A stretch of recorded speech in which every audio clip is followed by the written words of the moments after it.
پیش ہے قرآن کریم کی تاریخ۔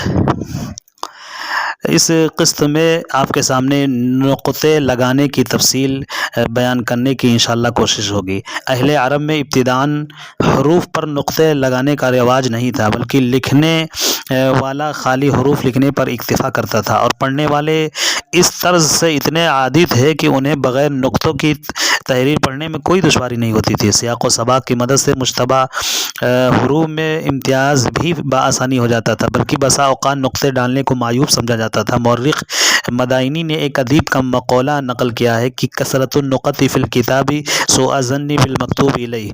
چنانچہ مصاحف عثمانی بھی نقطوں سے خالی تھے، اور عمومی رواج کے علاوہ اس کا ایک بڑا مقصد یہ بھی تھا کہ اس رسم الخط میں تمام متواتر قرأتیں سما سکیں۔ لیکن بعد میں عجمی اور کم پڑھے لکھے مسلمانوں کی سہولت کے لیے قرآن پر نقطے ڈالے گئے۔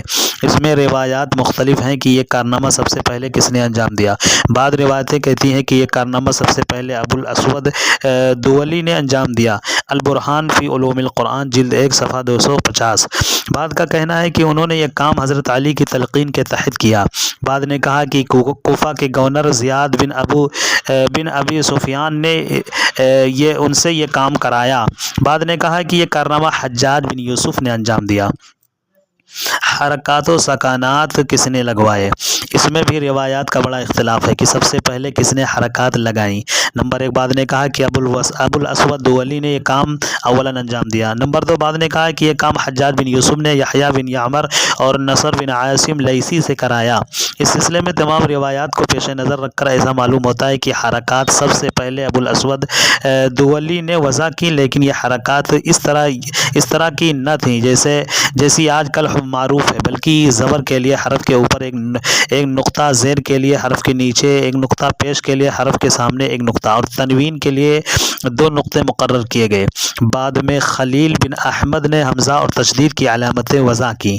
اس کے بعد حجاج بن یوسف نے یحییٰ بن یعمر، نصر بن عاصم اور حسن بصری سے بیک وقت قرآن کریم پر نقطے اور حرکات دونوں لگانے کی فرمائش کی۔ اس موقع پر حرکات کے اظہار کے لیے نقطوں کے بجائے زیر، زبر، پیش کی موجودہ صورتیں مقرر کی گئیں تاکہ حروف کے ذاتی نقطوں سے ان کا التباس پیش نہ آئے۔ آج آخری قسط آپ کے سامنے پیش کی جا رہی ہے۔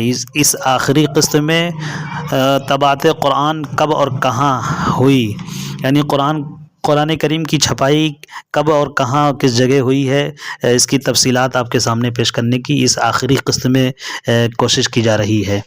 جب تک پریس ایجاد نہیں ہوا تھا، قرآن کریم کے تمام نسخے قلم سے لکھے جاتے تھے، اور ہر دور میں ایسے کاتبوں کی ایک بڑی جماعت موجود رہی ہے جس کا کتابت قرآن کے سوا کوئی مشغلہ نہیں تھا۔ قرآن کے حروف کو بہتر سے بہتر انداز میں لکھنے کے لیے مسلمانوں نے جو محنتیں کی اور جس طرح اس عظیم کتاب کے ساتھ اپنے والہانہ شغف کا اظہار کیا، اس کی ایک بہت بڑی مفصل اور دلچسپ تاریخ ہے جس کے بیان کے لیے کئی گھنٹے بھی کم پڑ جائیں گے۔ صرف آپ کے سامنے اس آخری قسط میں مختصر طور پر بیان کرنے کی کوشش ہوگی کہ جب پریس ایجاد ہوا تو سب سے پہلے ہیمبرگ کے مقام پر 1113 ہجری میں قرآن کریم طبع ہوا، جس کا ایک نسخہ اب تک دارالکتاب المصریہ میں موجود ہے۔ اس کے بعد متعدد مستشرقین نے قرآن کے نسخے طبع کرائے، لیکن اسلامی دنیا میں ان کو قبولیت حاصل نہ ہو سکی۔ اس کے بعد مسلمانوں میں سب سے پہلے مولائے عثمان نے روس کے شہر سینٹ پیٹرس برگ میں 1887 عیسوی میں قرآن کا ایک نسخہ طبع کرایا۔ اسی طرح قازان میں بھی ایک نسخہ چھاپا گیا۔ 1828 عیسوی میں ایران کے شہر تہران میں قرآن کو پتھر پر چھاپا گیا۔ اس کے بعد تو نسخے بہت سے چھپ کر کے دنیا بھر میں پھیل گئے، عام ہو گئے۔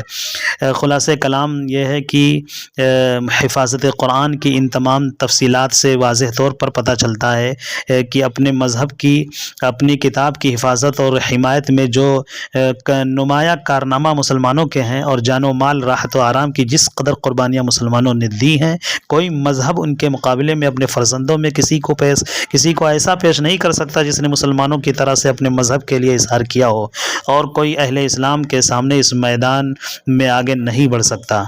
محترم سامعین، یہ ہے قرآن عظیم الشان کی مختصر تاریخ جو 11 قسطوں میں آپ نے سماعت فرمایا ہے۔ جزاکم اللہ احسن الجزا۔ اللہ عز و جل ہمیں قرآن کی تلاوت کرنے اور اس کو سمجھنے اور اس پر عمل کرنے کی توفیق عطا فرمائے۔ آمین ثم آمین۔ دعاؤں کا محتاج مقیت احمد قاسمی گونڈوی۔